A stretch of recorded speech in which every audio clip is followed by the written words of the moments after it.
are here in Nairobi, Kenya, in front of the headquarters of the International Union for Conservation of Nature. The 24 countries of Eastern and Southern Africa host a vast variety and abundance of the world's biological and natural resources, including 7 of the world's biodiversity hotspots, one of them being the Bwindi impenetrable forest in Uganda. That's where we're gonna go. So in Eastern and Southern Africa, we have an initiative called the Africa Wildlife Initiative, and we work to improve species, habitats, and people's livelihoods.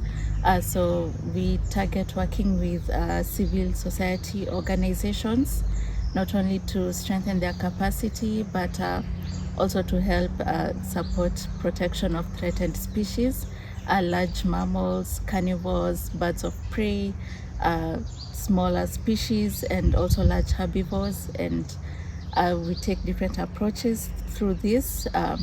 Can be through community engagement, where communities' livelihoods are improved to continue to ways that are positively affecting the environment, to ensure that conservation is not only about species, but it's also for the benefit of the people and also for the future generations that come.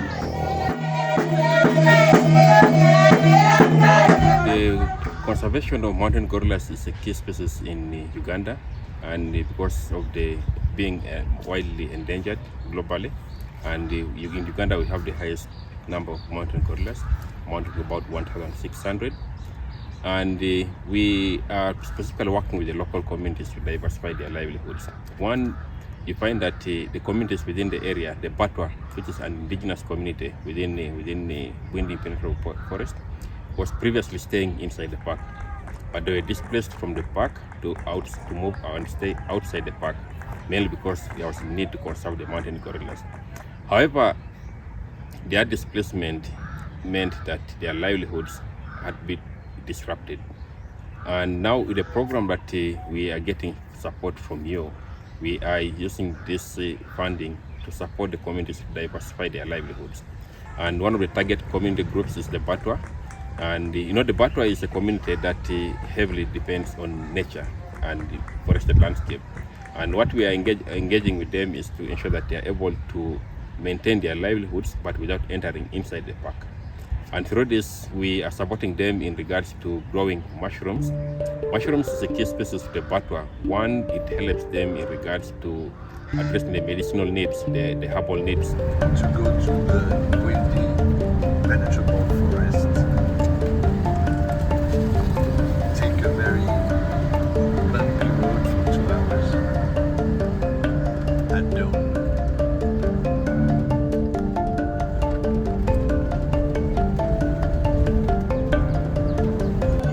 We are here entering the Bwindi impenetrable forest at 2,300 meters southwest of Uganda, and we're going to track the gorillas for a few hours.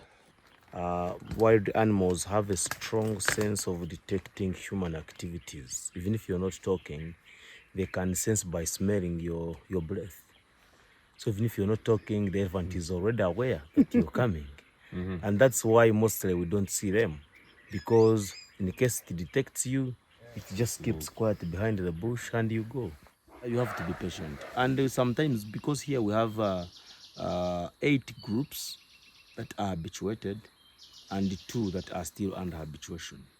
So we have options always. So long as you're strong enough to walk, if we try this group and we find that where it is going, it's unreachable, we don't have chances of reaching there. But our trackers will make sure that they reach. But of course, the way Ivan can reach, you can't reach there. Okay? You can walk for 20 kilometers a day in the bush, but you may not. So we are about to approach the gorillas, so we have to put mask not to transmit diseases. Let's walk. In case they charge, because of the alarms they are making, all of us become nervous, me inclusive, plus them. Because But we know when they are charging, we know when it is a good contact or when it is a bad contact. We know what is a good contact.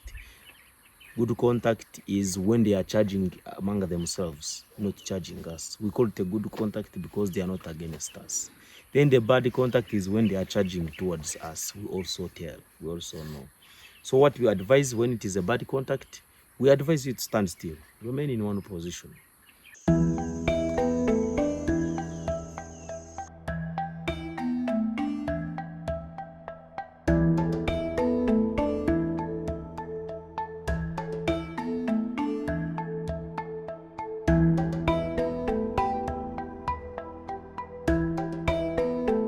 Gorilla species are very unique species, and they are very close to humans as primates. And windy impenetrable park, whom we support, uh, they are just a small part of a bigger picture when it comes to the protecting and enhancing the global status of gorillas in the world. So we look at ways that we can enhance the conservation of these species. And so projects like what we are doing with EGI, which include community livelihoods, instead of them working to going into the park, hunt for sources of protein or food to sell.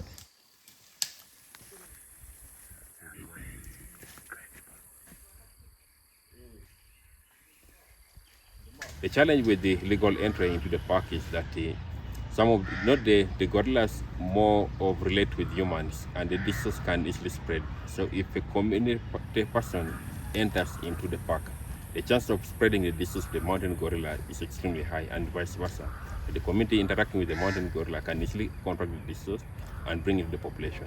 And that's the reason why we are trying to see that we limit illegal entry.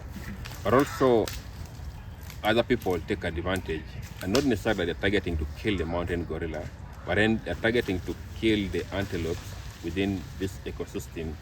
They put in the snares, and if the mountain gorilla steps on the snare, it tends to injure them. Not that they're targeted, but then when they step on it, they injure them. And when they contract the disease, sometimes they end up dying out of the disease. So we're working towards seeing that we're able to limit all that from happening.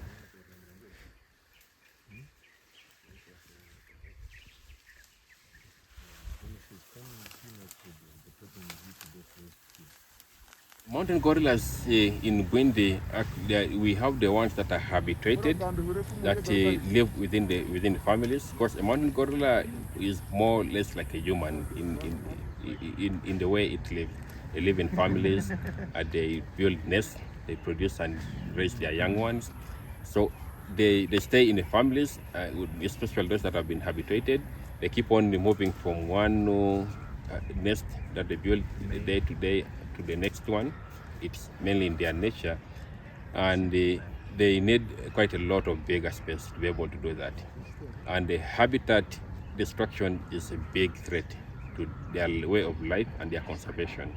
And it's a reason that quite a number of initiatives that we are trying to bring in.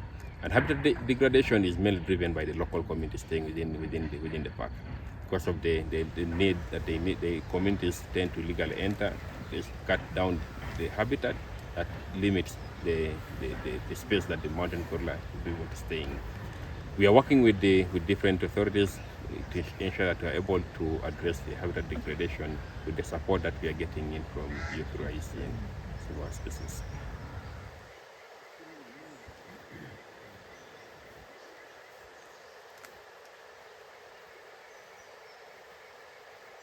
Been blessed to have these amazing species on their country, so trying to see how they can collaborate, creating a space for them to share this information of some of the strategies they're using to enhance the conservation of gorillas, and also really looking at the protection of these species. They are very vulnerable to infectious diseases from humans, and also humans are also at risk.